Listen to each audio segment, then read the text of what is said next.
A ver, creo que ya estamos transmitiendo. Sí, marca algunos. Buenas noches, comunidad en Facebook. También estamos ya aquí en YouTube. Okay. Ya estamos. Ya estamos en Facebook y en YouTube. Buenas noches, amigos de Constitucionalistas Mexicanos. El día de hoy vamos a hacer un programa especial con motivo de la Constitución, del aniversario de la Constitución que actualmente está en vigor en México, que es la de 1917. Para este programa nos va a acompañar Sergio Charbel Olvera Rangel y también Víctor Francisco González Cancino, de Constitucionalistas Mexicanos, a quienes le doy la bienvenida y les doy un saludo. ¿Qué tal? ¿Cómo están? Pues aquí primero empezamos con Sergio, ¿no? Saludar. ¿Qué tal? Un gusto nuevamente estar dialogando con ustedes, con este foro de seguidores de esta página de Constitucionalistas. Para mí es un gusto siempre estar acompañado de ustedes en un diálogo constructivo y crítico respecto de temas relevantes del derecho constitucional. Pues, Sergio, entremos de lleno al tema. ¿Qué tan relevante, en tu opinión, es la Constitución de 17? ¿Es algo que aporta algo nuevo? ¿Es pan con lo mismo? ¿Qué podrías, desde tu perspectiva, decirnos respecto de esta Constitución que hoy tiene este aniversario? Bueno, esta Constitución de 1917, que hoy se conmemora su promulgación del 5 de febrero de 1917, tiene una relevancia a nivel internacional respecto al reconocimiento de derechos sociales. Es la primera Constitución que reconoce este tipo de derechos. En esta Constitución se reconocieron derechos laborales en el artículo 123 y de seguridad social, que digamos, tiene una distinción clara, ambos conceptos. También derechos agrarios y el derecho a la educación. Son los tres principales derechos sociales reconocidos en la Constitución de 17 y que marca un parteaguas en el constitucionalismo, dado que estos derechos anteriormente no se habían reconocido por un texto constitucional y que son relevantes en el sentido de que implican obligaciones positivas por parte del Estado, es decir, ya no solamente es un constitucionalismo liberal en el cual el Estado garantiza determinados derechos de libertad a efecto de no intervenir. Ese finalmente consiste el tema de un constitucionalismo liberal, el no intervenir en esas libertades por parte de los particulares. Pero en el caso de los derechos sociales ya implica un activismo estatal.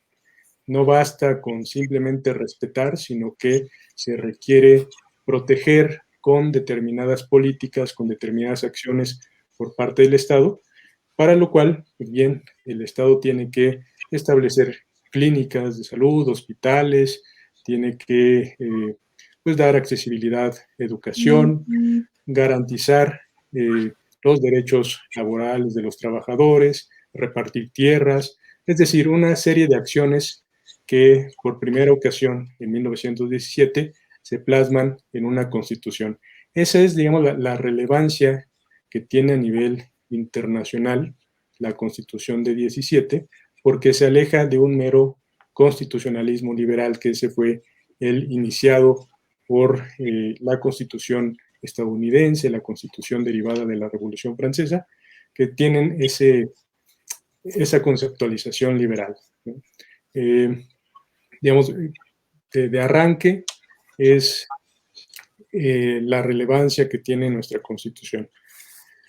Ahora bien, habría que también destacar algo, y es aquí el punto del primer debate, del primer comentario que vamos a tener, que es el tema de un reconocimiento formal de estos derechos, pero no efectivo. En México también somos pioneros del juicio de amparo, que es la garantía de protección de los derechos humanos, pues más reconocido para el ámbito de los particulares, es decir, para que los particulares puedan hacer efectivos derechos humanos, principalmente cuando estos son violados.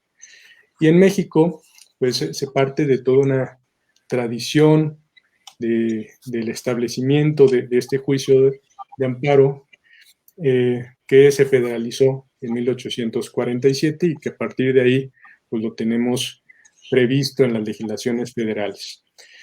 Este juicio estuvo pensado para la protección de derechos de libertad. Es decir, imaginemos el contexto en que se crea el juicio de amparo, un contexto de revueltas sociales, de gran inestabilidad social, en donde las personas podían ser detenidas arbitrariamente por autoridades, ya sea de hecho o autoridades establecidas, y que requerían una protección. Es decir, nuevamente bajo un tema de constitucionalismo liberal, el que las autoridades no intervengan en esas libertades que tenían reconocidos los particulares. Ante una intervención indebida de una autoridad frente a estas violaciones, pues procedía el juicio de amparo. El tema es que este medio de protección no se empata con el reconocimiento que se da en la Constitución de 17. Es decir, el juicio de amparo sigue teniendo una visión de proteger derechos de libertad, pero no de proteger derechos sociales. Y esta, digamos, es una crítica que hay que realizar a nuestro constitucionalismo, porque no fueron a la par el reconocimiento de derechos humanos y la garantía de derechos humanos a través del juicio de amparo. Hasta apenas hace una década, un poco más de una década, el Poder Judicial empezó a emitir sentencias protectoras de derechos sociales, ¿no? Como el derecho a la salud, en donde anteriormente se decía, es que si protejo al quejoso, bajo el principio de relatividad, pues voy a proteger a otras personas. Y entonces, pues eso atenta contra uno de los principios sacramentales del juicio de amparo, que es el principio de relatividad o la denominada fórmula Otero. Pero pues entonces los derechos sociales se quedaban como meras expectativas, meras normas programáticas o principios políticos que no tenían una eficacia a través del juicio de amparo. Esa sin duda es una crítica que pongo sobre la mesa para discutir, porque nos podemos considerar pioneros en el juicio de amparo, en el reconocimiento de derechos sociales, pero hubo una gran deficiencia, casi por un siglo, de la protección de los derechos sociales reconocidos en la Constitución a través del juicio de amparo. ¿Qué opinión tienes? Sergio, yo ahí sí voy a diferir de tu opinión, porque tú estás adjudicándole ese error o ese defecto al constituyente. Y yo no coincido con esa lectura, porque si te fijas, la efectividad está muy vinculada al Poder Judicial. Prácticamente los conceptos que tiene el Poder Judicial son los que se ven, los que se van traduciendo en qué derechos sí son efectivos, cuáles no. Y no vayamos muy lejos. Si recuerdas, la primera sentencia de amparo se emitió gracias a que un juez aplicó directamente la Constitución. Entonces, ahí ves cuando un juez realmente tiene puesta la camiseta y sabe lo que es el control constitucional, realmente se tienen buenos resultados. Y tú dijiste algo, por ejemplo, se ponen en derecho positivo los conocidos como derechos económicos, sociales y culturales. Palabras más, palabras menos, son todos aquellos que requieren una conducta positiva. Y estás diciendo, y mucho tiempo después es que se empieza esto a ver reflejado en las sentencias, y en específico en las sentencias de amparo. Pero yo te pongo un caso, y es un caso emblemático. El derecho de petición. El derecho de petición, bien es cierto, tal vez no pueda ser catalogado como un derecho económico, social y cultural, sí es un derecho que tiene como una conducta correlativa, una acción positiva por parte del Estado, por parte de las autoridades. Y ese derecho ya se venía haciendo ejecutable, haciendo exigible por medio del juicio de amparo desde mucho tiempo atrás. Entonces, yo la lectura que hago de que la falta de eficacia de nuestra Constitución no es por un defecto del derecho positivo constitucional, no es que tengamos una mala Constitución. Yo creo que tenemos un muy mal Poder Judicial, un muy mal Poder Judicial que no ha sabido aterrizar esos conceptos, que no ha sabido hacer exigibles disposiciones que por ser de orden constitucional tendrían que regir. De nada nos sirve tener el mejor texto constitucional si tenemos malos jueces. Creo que si tenemos un mejor poder judicial, incluso podemos compensar las deficiencias que tenemos a nivel de derecho positivo. Creo que en el caso de México hemos sido afortunados en el sentido de tener muy buenas disposiciones a nivel constitucional. Simplemente hablando del conjunto de derechos humanos que reconoce nuestra Constitución, creo que en ese aspecto México es de los países que más reconocimientos de derechos humanos ha hecho. Ahora, que eso se traduzca en sentencias, eso es una cuestión totalmente distinta, pero ahí yo a quien realmente responsabilizo es el Poder Judicial. Al menos es la lectura que yo hago al respecto. Sin duda, y déjame decirte que coincido y hago una aclaración respecto de lo que mencioné. No directamente mencioné atribuirle la deficiencia a la Constitución. Y es por ello que coincido contigo. Tenemos una buena Constitución. Realmente sí. Como también el tema del amparo, si bien atribuí la situación que mencioné del no empate entre el reconocimiento y la garantía a uno de los principios, en realidad mi criterio también es atribuirle la eficacia a los aplicadores, a quien tiene la encomienda de ejercer esta garantía que es el juicio de amparo.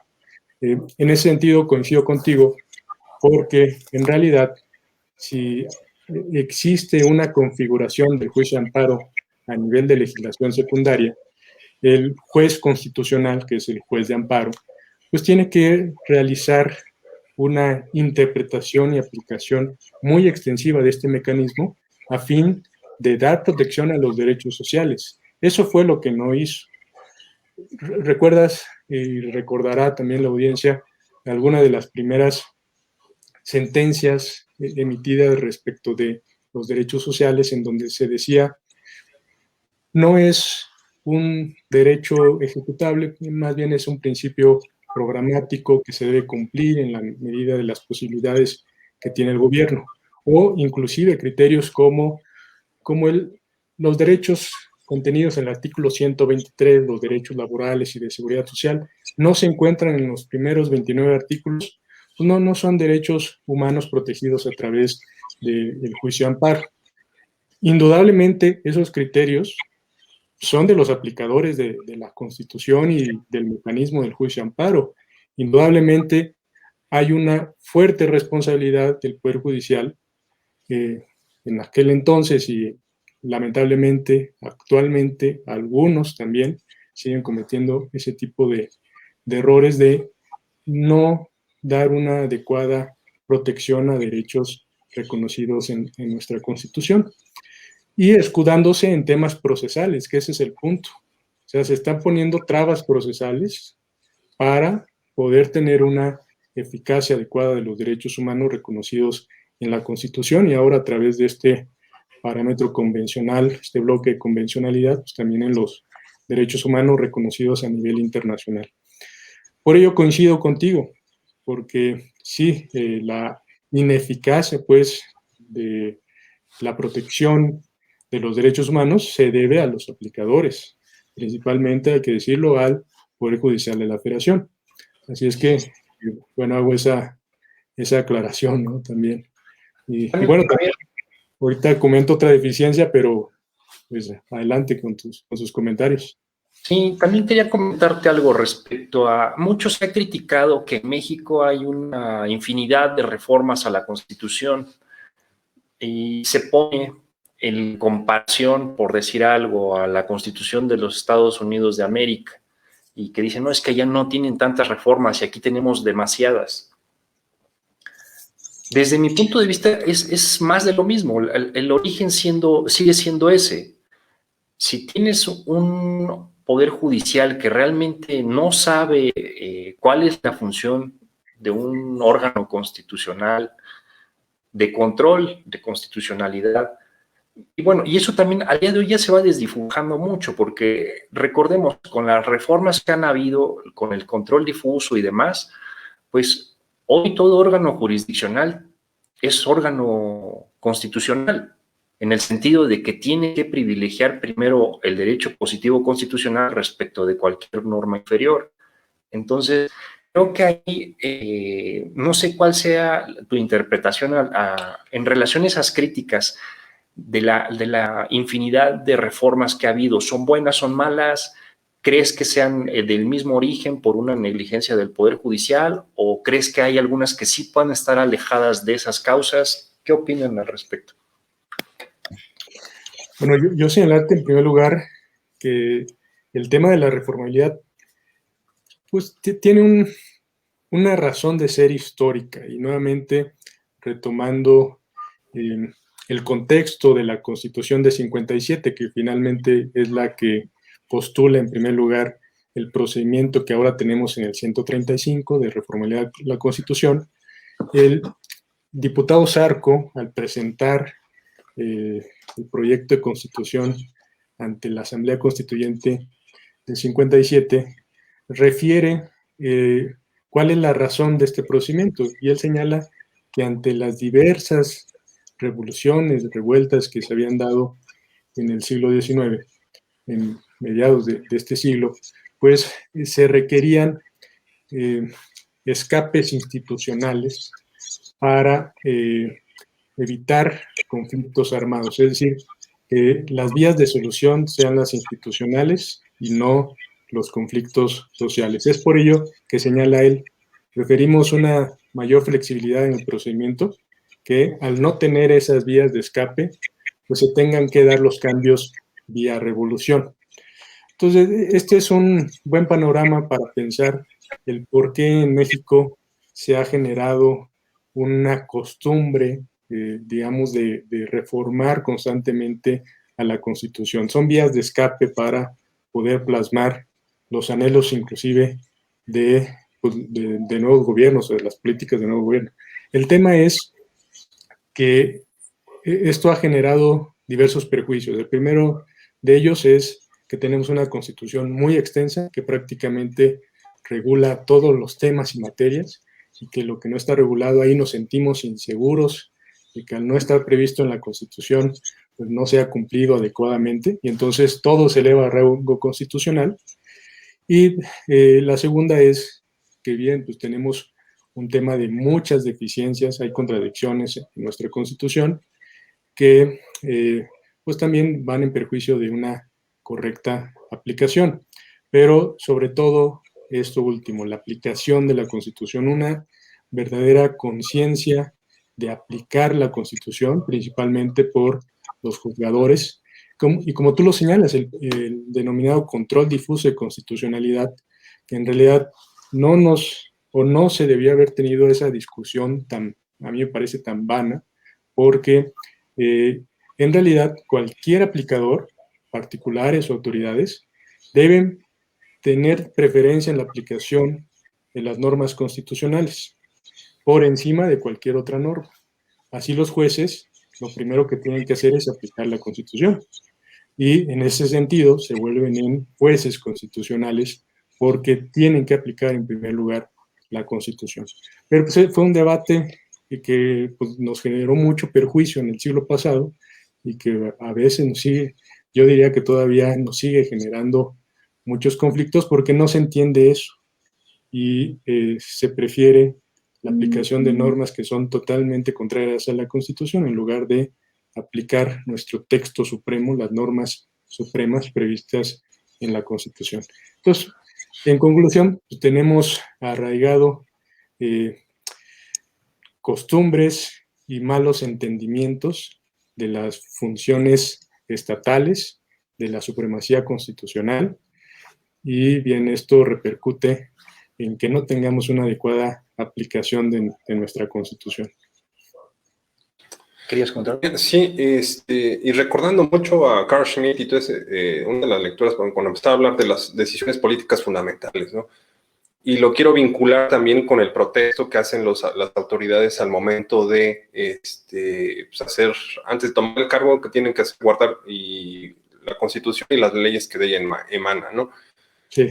Y parece ser que más lo toman a la deriva, sin darle el peso que se debe, y ahora que tienes un artículo primero constitucional, pues puta madre, o sea, realmente toma muchísima mayor relevancia y como tú dices, no solamente es una labor de los jueces, sino que es de todas las autoridades hacer cumplir la Constitución y todo, así que todo el bloque de constitucional que existe actualmente, ¿no? Ya no es un adorno, ya no es una mera formalidad, sino que, pues bueno, como estás viendo, interpretando estos dos artículos, pues realmente ya tienes una obligación y vinculas mayor fuertemente ahora sí que a los operadores jurídicos.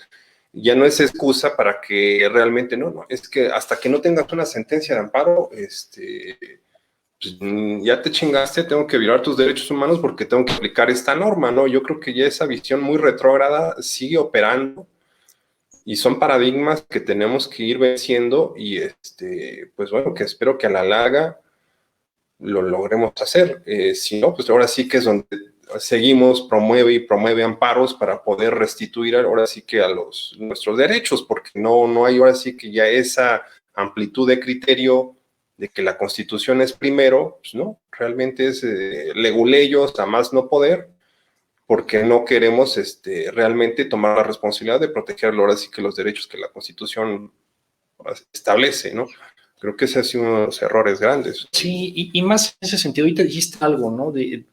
Hay en el, por decirlo así, en el sistema judicial y hasta incluso a nivel de opinión pública se habla mucho de la cultura de la legalidad, pero eso mismo nos habla de que no estamos hablando de una cultura de constitucionalidad.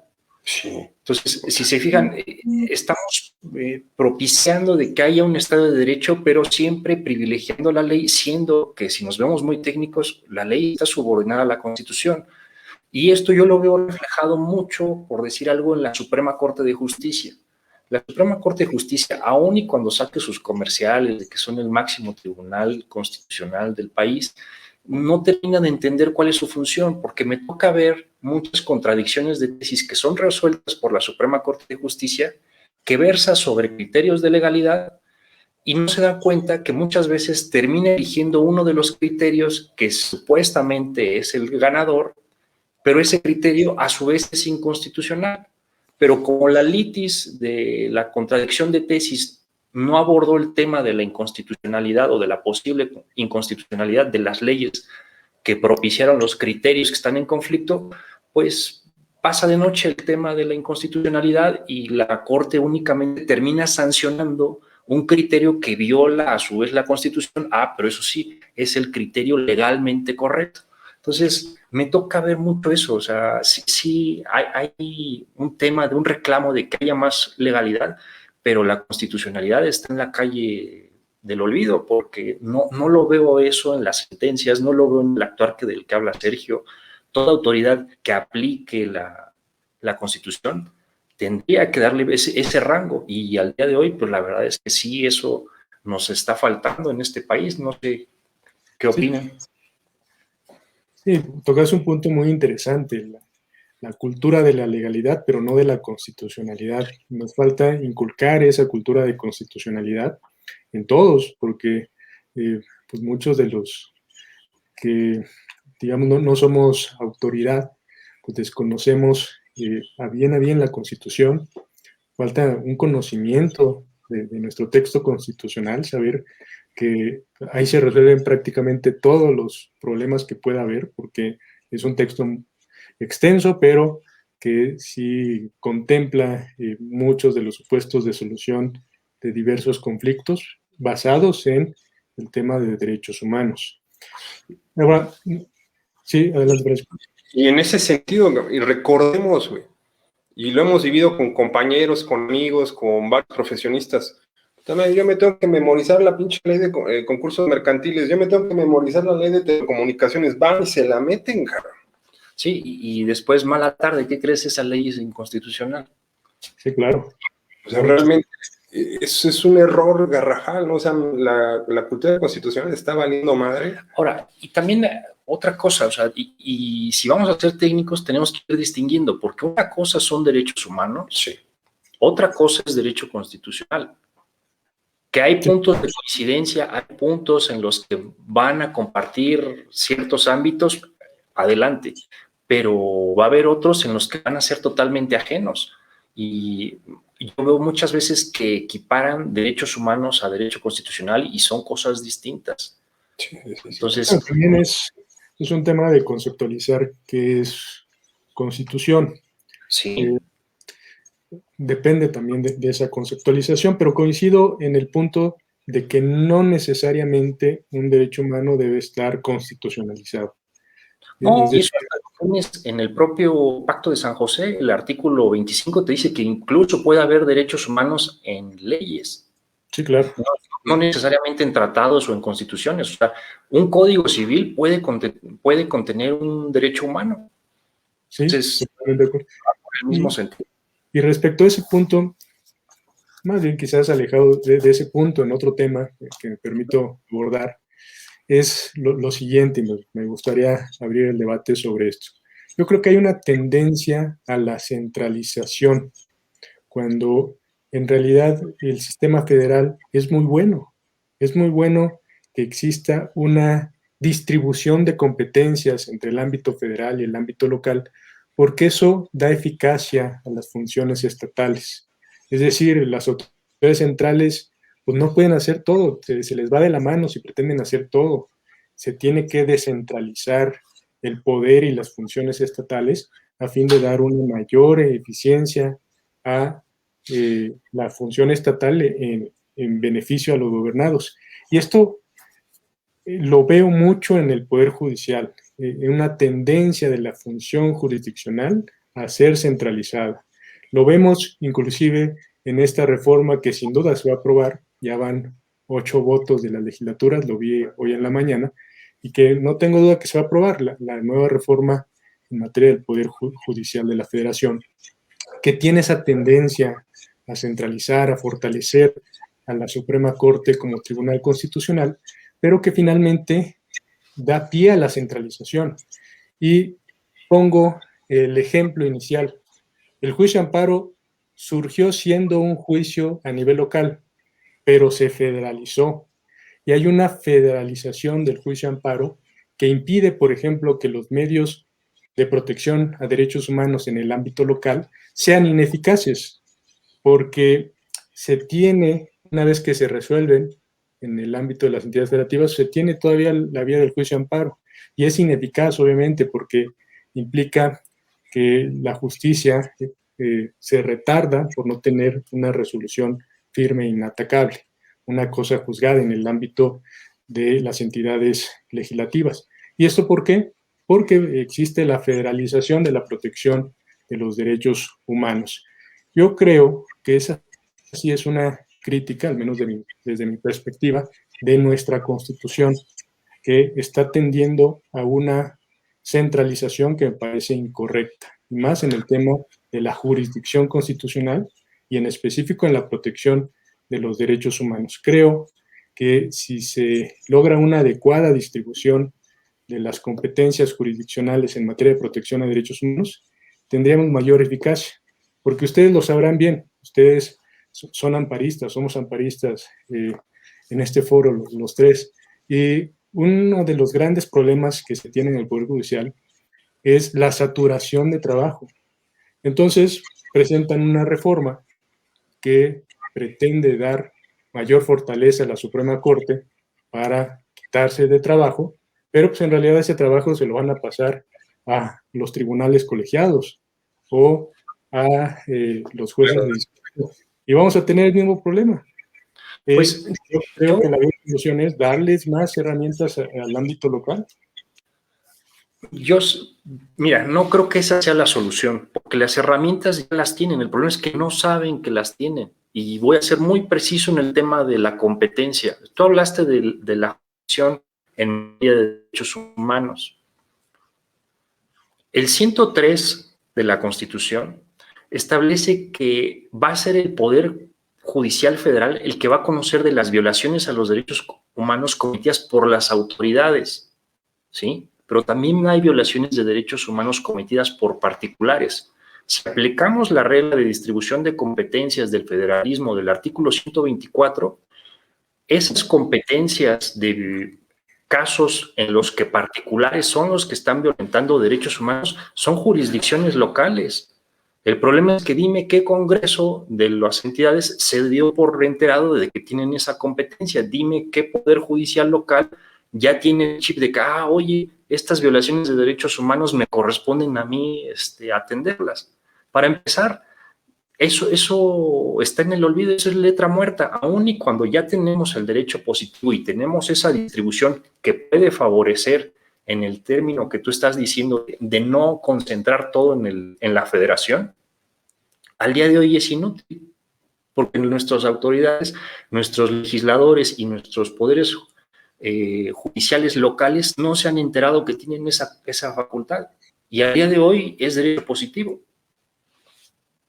Y te voy a decir una cosa al respecto. Yo coincido contigo en que sí hay una falta de entendimiento de la distribución, pero aún así, a pesar de lo que tú señalas, considero que sí sería correcto una distribución de competencias desde la Constitución respecto de las violaciones cometidas por autoridades.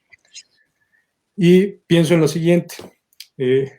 Realmente, como mencioné, hay medios de protección a derechos humanos, juicios de protección a derechos humanos en el ámbito local, pero resultan ineficaces, resultan un recurso ineficaz porque cuando te lo resuelven, puedes tener la vía de amparo después para combatir esas resoluciones. Entonces, ¿qué es lo que se requiere? Pues bueno, pues tener una claridad respecto de que las autoridades locales pueden resolver de forma definitiva e inatacable esos conflictos de violación a derechos humanos y que inclusive se haga expreso, ahí sí es donde se requiere que las cosas sean expresas, que sea expreso esa obligación de las autoridades jurisdiccionales, locales o federales de ser verdaderos jueces de constitucionalidad, que resuelvan violaciones a derechos humanos. Porque es un espejismo. El que tú quieras poner que hay disposición expresa se va a resolver, creo que es un espejismo. Y te pongo el caso del artículo 133 de la Constitución que establece el control difuso, y la Suprema Corte de Justicia muchos años dijo que ni madres, que no había control difuso. Entonces, ¿qué nos está diciendo? La ineficiencia, la ineficacia de la Constitución no deriva de que sea expresa o que sea implícita una disposición constitucional. Más bien, la culpa, la causa del problema está en los operadores, está en los aplicadores. Entonces, hay que lo que necesitamos, un poder judicial más capacitado. Sí, porque pero si sigue con la misma, pues la verdad, ahí están los ejemplos. Coincido contigo, pero el punto quizás al que voy, y es, reformulo ahora mi punto en una pregunta, es, ¿no te parecería adecuado que el juicio de amparo también sea conocido, no de forma excepcional, sino también de forma ordinaria, por autoridades locales, que no sea exclusivamente de jueces federales? Yo creo que sí, el juicio de amparo puede ser conocido por autoridades jurisdiccionales locales. Y ahí sí creo que sí se requiere una reestructura en la competencia. Veámoslo a la luz de conflictos de interés. ¿Qué pasa si la autoridad responsable en ese juicio de amparo local son autoridades, el gobernador, el administrador, que tiene muy buena relación con el poder judicial local? Ahí se vuelve un tanto inútil. Entonces ahí de un problema que atañe en realidad a la sociedad, a la mayor parte de la sociedad mexicana, el tema de la corrupción, del influyentismo, de que se puede corromper al poder. Eso es un tema que está en todos los niveles, que está también en el Poder Judicial de la Federación. Pero yo te estoy poniendo algunos contextos en los cuales se hace sentido federalizar y cuáles en qué situaciones pues realmente está bien que lo vea el poder local. Por ejemplo, si hay un conflicto entre particulares, ok, que lo atenda el Poder Judicial local. Pero si ya te estás presentando ante un conflicto que ya una autoridad, un gobernador, está metiendo mano negra en el Poder Judicial local, pues bueno, ahí sí me hace sentido federalizarlo. Claro, o sea, es que el punto es que no todo se conozca en los mismos términos por autoridades federales y por autoridades locales. va a haber algunos actos de autoridad locales que tienen que quedarse en el ámbito local, pero sí va a haber algunos otros, quizás los cometidos por el gobernador, que sí puede tener una mayor influencia o peso ante el Tribunal Superior de Justicia, ante la Sala Constitucional o el Tribunal Constitucional local, pues sí, esos que se conozcan por el ámbito federal. Pero pues yo me refiero, por ejemplo, a los que cometen los municipios, ¿no? O autoridades municipales. Yo creo que se pueden eso resolver en el ámbito local, ¿no? Sí, O sea, y en ese mismo sentido, yo he encontrado algunos criterios, me parece que es del Pacto Internacional de Derechos Civiles y Políticos, que hablan de que tiene que haber controles convencionales dentro del poder ejecutivo, dentro de la administración pública. Entonces, eso te habla no solamente de que tiene que haber una garantía respecto de un proceso jurisdiccional, sino también al interior de las administraciones públicas también tienen que haber esos controles de convencionalidad. Eso, por ejemplo, la Suprema Corte de Justicia no lo ha visto. Cuando trataron de aplicar el tema de la sentencia Radilla Pacheco y dar los lineamientos para el control de convencionalidad, se circunscribieron a los órganos jurisdiccionales, siendo que ahí tengo recuerdos de que el Pacto Internacional de Derechos Civiles y Políticos habla de que incluso las autoridades administrativas tienen que ejercer un control de convencionalidad. Y eso va más en lo que tú dices, descentralicemos, no todo tiene que estar federalizado o no todo tiene que estar concentrado en el Poder Judicial Federal, sino que también tiene que haber otros mecanismos que hagan, que desahoguen el sistema. Algo que, y en favor un poco de lo que dice Sergio, ¿no? Del temor de esta reforma que se está proponiendo, es qué va a pasar, cómo va a permear la mente de los operadores jurídicos. Entonces, se van a achicar más, güey. A mí hay un tema ahí que me preocupa muchísimo. No conozco a detalle el proyecto, pero estuve escuchando algunas conferencias de prensa en las que hablaban de fortalecer el sistema de precedentes que deja la Suprema Corte de Justicia. Sí. Eso es la caja de Pandora, porque al día de hoy hay una infinidad de jurisprudencia, sean tesis aisladas, sea jurisprudencia, sea incluso histórica.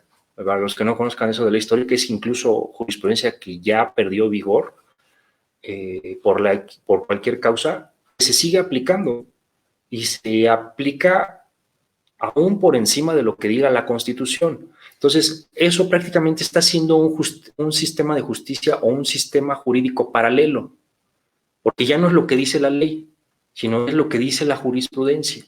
Y muchas veces son jurisprudencias que no cumplen los lineamientos, son jurisprudencias que están totalmente alejadas de situaciones de interpretación, o sea, prácticamente son actos legislativos, y el que se hable en ese proyecto de fortalecer el sistema de precedentes de la Suprema Corte de Justicia, pues básicamente nos va a llevar o nos va a colocar en una posición similar a como cuando estaban en Roma con el sistema de las fórmulas de la ley que solamente estaban bajo el poder de una clase sacerdotal. Solamente ellos saben cuál es el derecho aplicable. Entonces, esa es la caja así ahora sí que es como el sombrero del mago. Según lo que necesiten es lo que van a sacar, y si se les antoja sacar un conejo, sacan un conejo. Si se les antoja de que, oye, quieres dar, lo vas a condenar, lo vas a absolver, ¿de qué color quieres? Ahí está la jurisprudencia. Entonces, es algo muy grave desde mi punto de vista. Y luego ponte a ver, con los otros criterios, no se puede aplicar control de convencionalidad sobre los criterios o la jurisprudencia que emite la Suprema Corte de Justicia. Mira, ahí es algo gracioso, porque yo recuerdo, en términos jurídicos, ¿cómo puedes entender la soberanía? Y recuerdo un autor que decía, la soberanía la puedes entender como la facultad de determinar la propia competencia. Eso ahí vas a tener un poder soberano. Entonces, la Suprema Corte de Justicia es un órgano constituido. Se entiende que está por debajo de la Constitución, está sometido a la Constitución.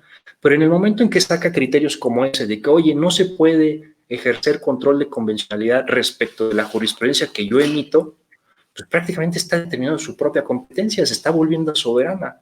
Entonces, y con los antecedentes, los malos antecedentes que tenemos del Poder Judicial de México, pues la verdad se antoja que va a ser un desmadre. Sí, creo que no, estamos entrando el tema de forma correcta en la eficacia de la Constitución y que tenemos como principal autoridad que da eficacia a nuestro texto constitucional al Poder Judicial, y que el Poder Judicial en México tiene muchas deficiencias, como las que hemos hecho notar.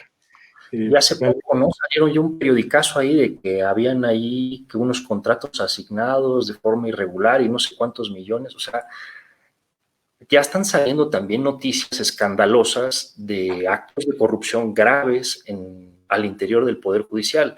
Entonces, por un lado eso es bueno en el sentido de que, pues bueno, ya la opinión pública ya está menos detectando en el radar de que hay ahí un enemigo que tiene cara de juez y que en ocasiones no hace bien su chamba, cosa que antes no pasaba. Antes de todo se culpaba al Poder Ejecutivo pensando que era el dueño y señor de todas las competencias y no. Los actos de corrupción, los fraudes, los delitos, todo, para que haya impunidad, necesitan de la tolerancia del Poder Judicial. Sí, acuérdate, perdón, Sergio, acuérdate, güey, cuando promovimos lo contra Medina Mora, cabrón. Ah, sí, sí. Madre, o sea, ya traíamos nosotros cierto research y ya sabíamos varias cosas, güey. Promovimos y a quién chingado le cayó el puto amparo y quién nos dio amparo, pues Medina Mora, güey. Y vinieron los periodicazos, vino todo el desmadre y ya, no mames, o sea, si no era una blanca palomita, güey. Pero, pues, puta madre, el mecanismo prácticamente está hecho como que para preservarse y tú solito te defiendes y te están atacando a ti y pues, te vamos a dar cierta ventaja, ¿no? O sea, sí hay unos vicios muy cabrones, güey. Sí, hay que, como dice Sergio, el tema de eficacia de la Constitución está muy ligado a un poder judicial. Y eso creo que es lo que tenemos que estar vigilando.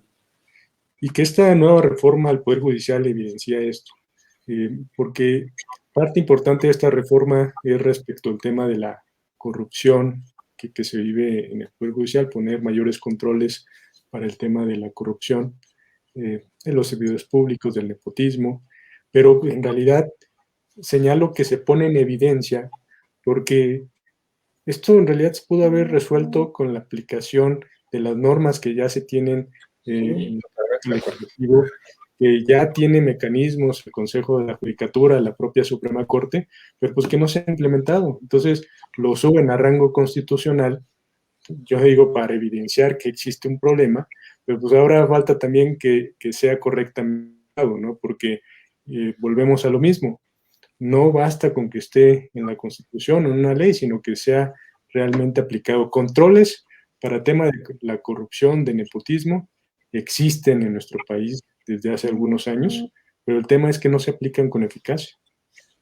Mira, alguna vez leí un autor y me hace sentido ahorita esto, porque si bien es cierto el pensamiento científico siempre dice no es que hay que ser objetivos, objetivos, objetivos, y prácticamente tachan al sujeto.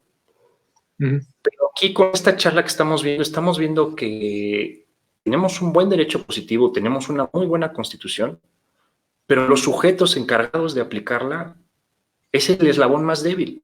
Es por donde se está rompiendo la cadena y es por donde está fracasando este modelo. Entonces, tenemos que voltear a ver quiénes son nuestros jueces. A mí hasta me gustaría que hubiera algo así como hay un buró de crédito para ver cómo está el manejo de tus finanzas, hubiera algo así para monitorizar, para hacer transparentes las resoluciones y los ejercicios que hace el Poder Judicial. A ver, en este asunto, a ver quiénes eran jueces, quiénes votaron a favor, quiénes votaron en contra, porque incluso hasta eso permitiría identificar, oye, este juez tiene de favorito a tal empresa. Entonces, ya hemos visto que el tema no está en que tengamos una buena o mala constitución, sino quiénes la están aplicando. Y sí me gustaría que hubiera más esos mecanismos para ir individualizando la función, ir transparentando, ir viendo el desempeño de cada uno de los miembros del Poder Judicial. Pero sí, lo que se me hace sorprendente en estos últimos días, ayer salió un comunicado de la Suprema Corte que resolvió en favor de una asociación que tiene por propósito la transparencia en el Poder Judicial. Ahora digamos, a través de esa sentencia se ordena la transparencia, la publicidad de las sentencias de todos los órganos jurisdiccionales. Y eso a mí me parece sorprendente porque, pues, digamos, vivíamos en el obscurantismo de saber qué resolvieron los jueces, ¿no? Muchas de las resoluciones pues, están en el anonimato sin saber si hubo algo sospechoso, sin saber que tal sentencia tiene anomalías técnicas muy evidentes. Es decir, nos falta mucho en ese sentido y esto pues, nos da la noción, la resolución de ayer nos da esa noción de que pues estamos todavía en pañales para tener una transparencia en el propio Poder Judicial, que eso es, digamos, lo trascendente para una correcta aplicación de nuestra Constitución. Yo he detectado en ese tema algunas prácticas pues, un tanto obscuras, un tanto dudosas, porque he visto que cuando la litis puede ser de algún tanto polémica o puede ser incluso, lo he notado mucho en materia fiscal, cuando hay una sentencia que ampara al quejoso en detrimento del erario público, Las versiones públicas. esas versiones públicas nunca están. ¿Mm? Siempre las tienes que pedir, ya sea por acceso a la información o tienes que, a esas horas ya después se te olvidó, ya ni la pediste, pero esas no se publican. Entonces, eso también te hace pensar, oye, todo lo que publican supuestamente en el semanario judicial, ¿realmente serán todos los criterios? ¿O habrá un filtrado de que, oye, esto sí nos conviene publicarlo, esto no?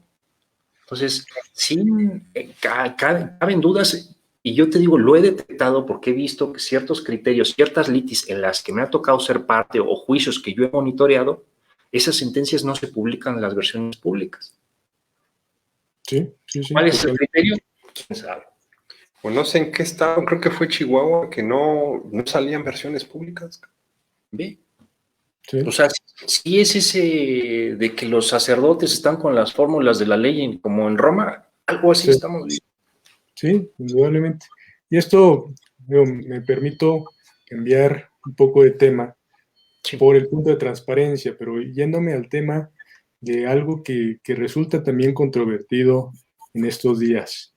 Por ejemplo, de si es conveniente o no la desaparición del INAI, de este órgano de transparencia, finalmente es un órgano constitucional autónomo que nos garantiza esta transparencia respecto de la actuación de las autoridades y obviamente de la protección de datos personales, pero en específico en este caso respecto de la transparencia.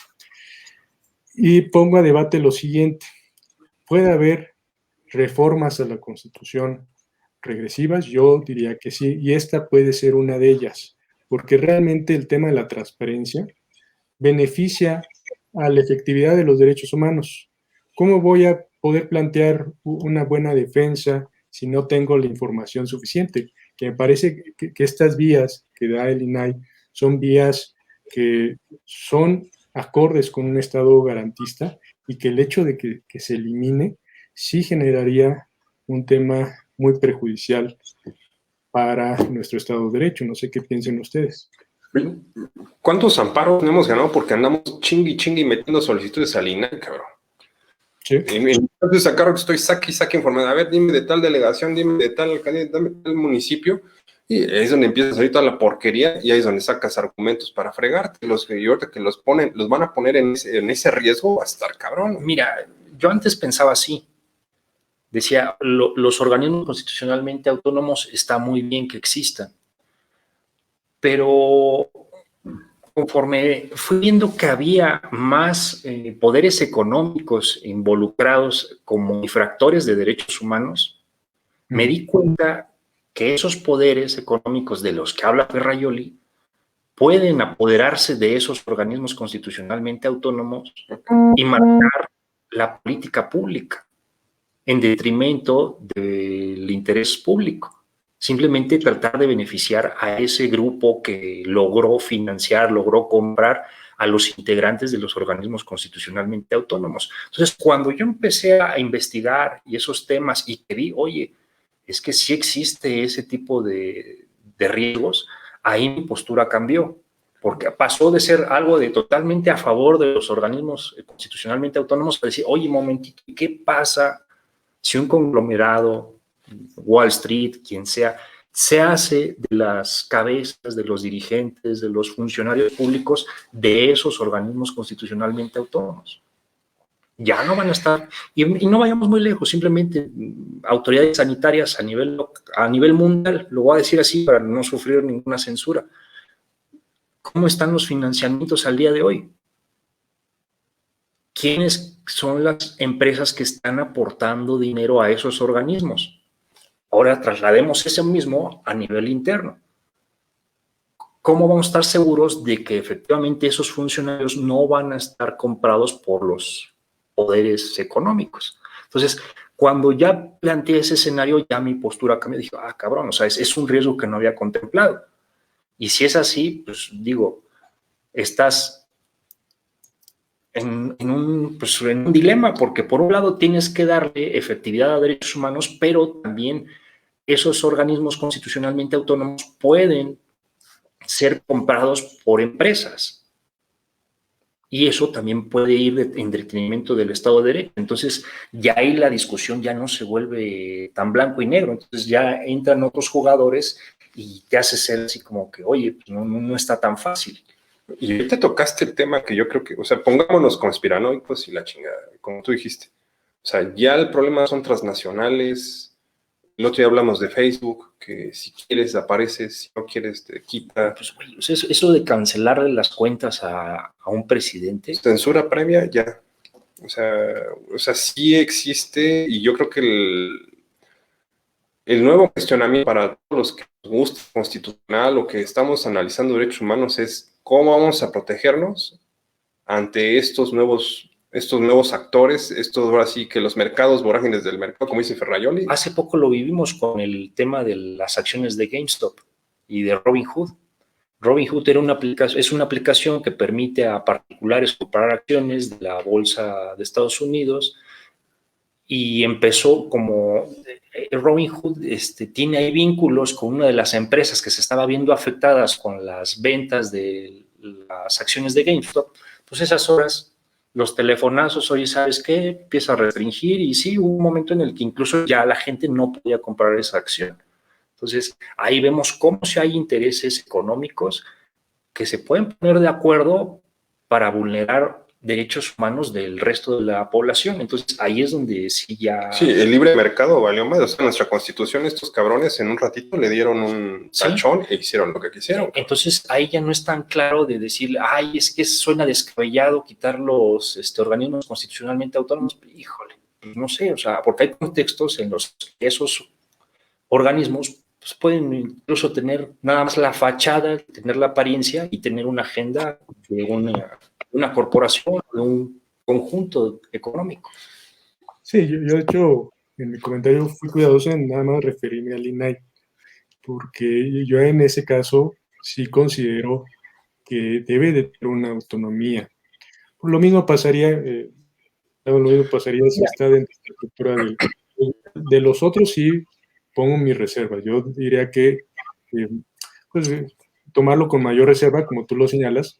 Pero en el caso del INAI me parece, por ejemplo, una reforma en materia de transparencia en el sexenio de Vicente Fox, de lo poco bueno que hay de ese sexenio, que me parece muy relevante, y que sí habría un retroceso si se le quita autonomía, porque justo la autonomía permite el que no esté dentro de una estructura que le indique qué publicar y qué no.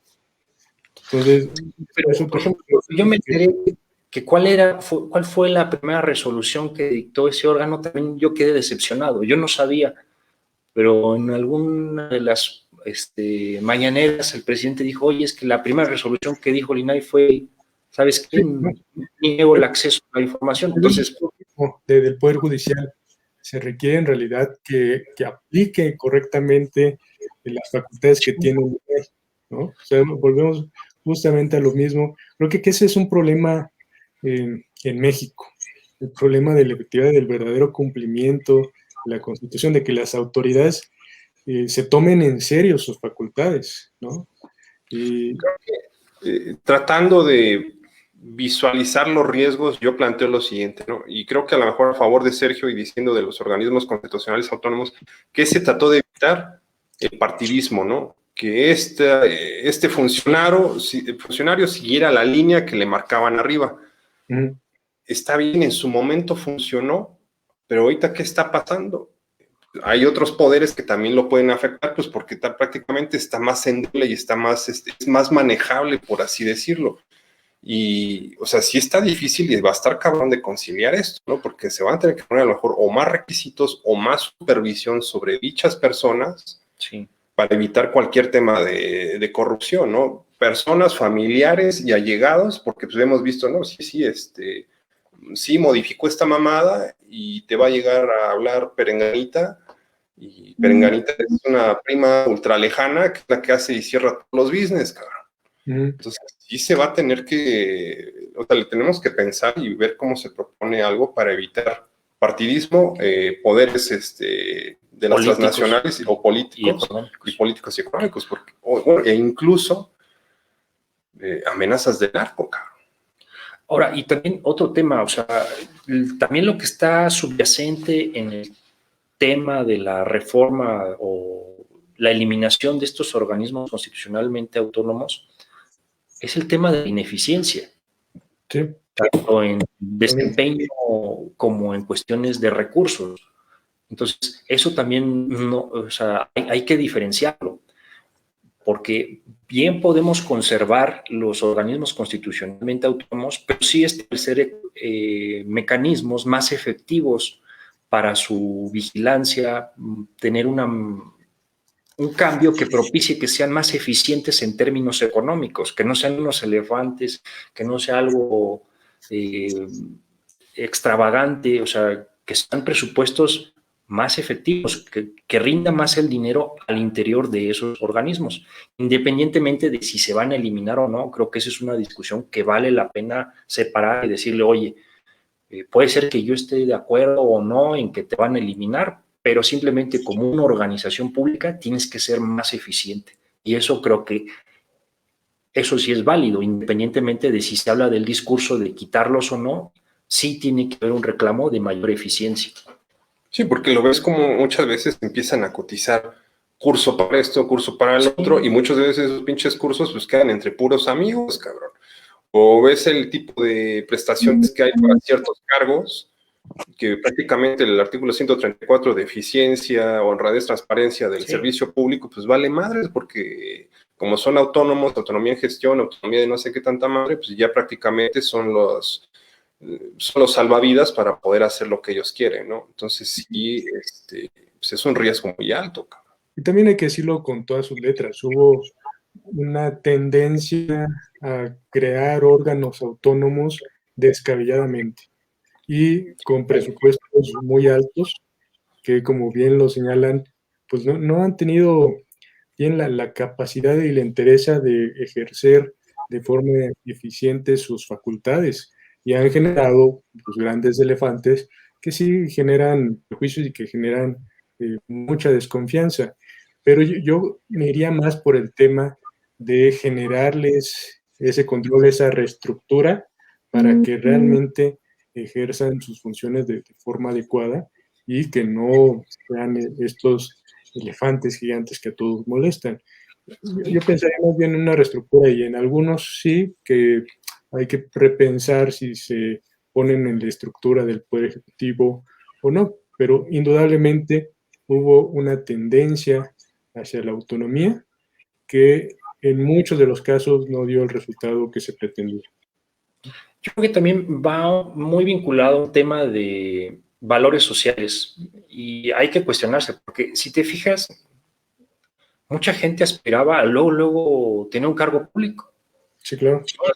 Ya si consigo mi plaza, prácticamente ya chingué, ya tengo prestaciones, ya no me pueden correr. Entonces, no era así de, oye, me voy a desarrollar profesionalmente, quiero tener un empleo que me motive y que además agregue valor. O sea, eso no había. Era de, no, quiero conseguir mi plaza, no, que voy a ser maestro, no, que quiero entrar a tal oficina de gobierno. Y era lo bien visto. ¿Por qué? Porque se ganaba bien y no se trabajaba. Independientemente del resultado, cobrabas. Sí, entonces, si vemos, o sea, eso también nos interroga a nosotros como sociedad. ¿Qué estamos valorando? ¿A qué estamos aspirando en términos profesionales económicos? Porque eso hace que sean atractivos esquemas en los de que se cobra mucho y no se trabaja. Y pues eso, pues prácticamente pues no es nada eficiente y va en detrimento de nuestro país. Sí, indudablemente, quizás para concluir, si les parece bien, para no cansar tanto a la audiencia, ya llevamos una hora, pero Sí, dar conclusiones respecto de esto. Yo visualizo de todo lo que hemos comentado que tenemos una constitución que resuelve los problemas, los principios que establece el reconocimiento de derechos humanos, la estructura estatal. A mí me parece estupendo el federalismo que tenemos, con algunas críticas de las cuales ya he hecho algunas, pero en general es una buena constitución, señalándolo como conmemoración a este texto ya de 104 años, pero que nos hace falta mucho desde el aspecto social, porque finalmente el aspecto social es el que marca la eficacia de los textos jurídicos, para darle un adecuado cumplimiento a esta Constitución, no solamente por las autoridades, sino también por los particulares. Conocer adecuadamente la Constitución para hacerla valer y para exigir con mayor énfasis el cumplimiento adecuado por parte de las autoridades, ¿no? Eso va muy enfocado a lo que se ha dicho de no solamente una cultura de la legalidad, sino una cultura de la constitucionalidad. Este tema de la cultura de la legalidad sí no lo inculcan mucho. Hasta sí, había estas materias de educación cívica y ética que inculcaban el tema de la legalidad, pero pues el tema de la constitucionalidad, el tema de del respeto a los derechos humanos, nos hace falta todavía mucho. Entonces, yo veo una parte de culpa de este aspecto social a la eficacia de nuestra Constitución. sí, yo también a manera de conclusión diría, tenemos una muy buena constitución, las personas son las que no estamos dando la altura, tanto, y por personas incluyo tanto autoridades como particulares. Tal vez más cargado al tema de autoridades por la responsabilidad que implica el ser precisamente una autoridad, tener más responsabilidades, pero sí, pero también tener más facultades, más poderes. Creo que en específico el Poder Judicial ha quedado a deber mucho, pero también como sociedad tenemos que cuestionar, tenemos que reinterpretar qué cuestiones vamos a valorar para que no tengamos gente que nada más quiera estar en una plaza pública cobrando y sin trabajar. Pues bueno, sin lugar a dudas, se sufrió mucho para tener la constitución que tenemos. Hubo mucha sangre, hubo muchas broncas, veníamos de problemas que yo creo que al día de hoy ya no los tenemos. Al día de hoy otras amenazas, a lo mejor una apatía social, a lo mejor esos poderes del mercado, como dice Ferrajoli.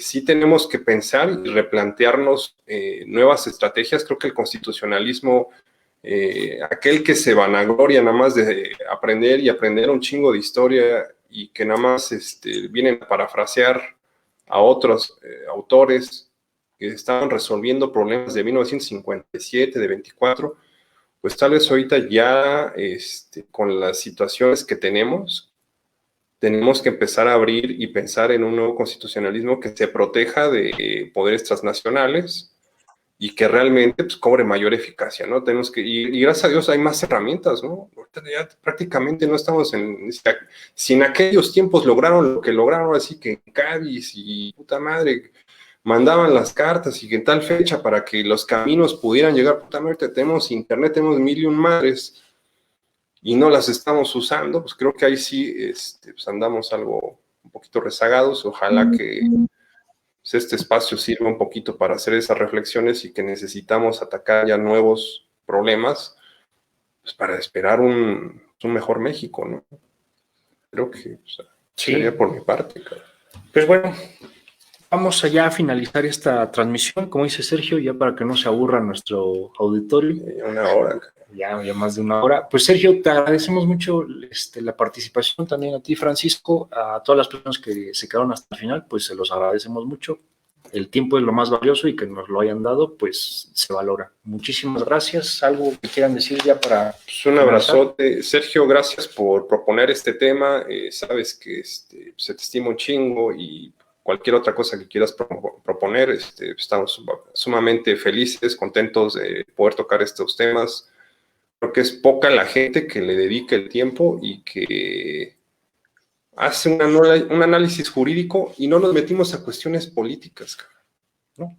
Realmente, aquí es nuestro sistema, cómo está, cómo lo podemos mejorar, y creo que hacia allá van nuestros comentarios de cómo mejoramos esto, pues para que vivamos mejor todos, ¿no? O sea, esto no es apartidista, no estamos tomando a favor un partido, no estamos, no recibimos fondos de alguna sociedad americana ni la chingada, no, o sea, realmente somos ciudadanos que también ahora sí, como todos los demás, sufrimos las mismas porquerías de todos los días aquí, y pues queremos un mejor México para todos, cara. No sé tú cómo la veas, mi querido Sergio.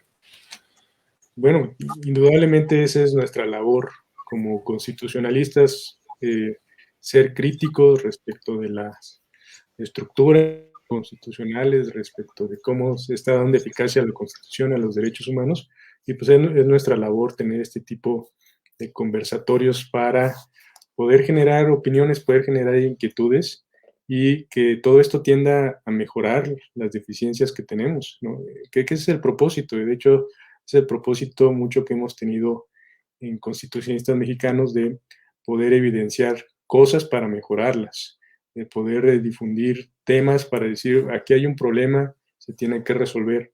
Y bueno, este tipo de ejercicio nos permite poder elevar esas inquietudes y que se pueda generar un diálogo constructivo para mejorar. Entonces, pues me quedo